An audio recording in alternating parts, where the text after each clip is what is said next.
today po ang resolusyon ay lalabas mula sa piskal para sa paghahain po ng kaukulang demanda sa hukuman at ang hukuman magtatakda ng piyansa.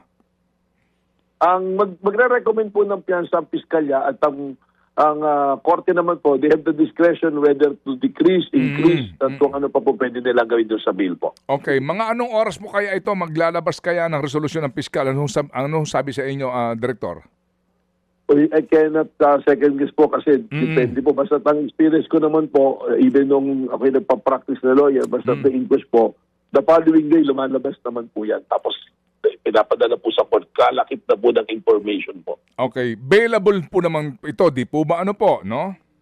Bailable po ito. Based po din sa the penalties from Prison Mayor to Prison Correctional, kung yun na po yung maximum. So, these are bailable offense po. Nasaan po sila ngayon, Director, itong mga taong ito, itong sila mabanta? Dito po sa kustudiya namin, kasi po dito sa Pasay, kasi po nagkaroon ng inquest, online inquest lang po gabi na.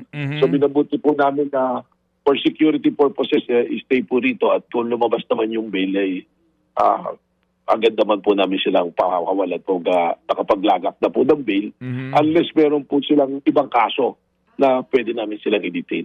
Mga kapatid, patuloy po kayong tumutok sa 105.9 True FM para sa totoong balita, impormasyon, music and entertainment. Mag-subscribe sa aming YouTube channel at podcast at sundan nyo kami sa Facebook, Instagram, X at TikTok sa True Network PH. Bisitahin din po ang aming official website, truefm.ph.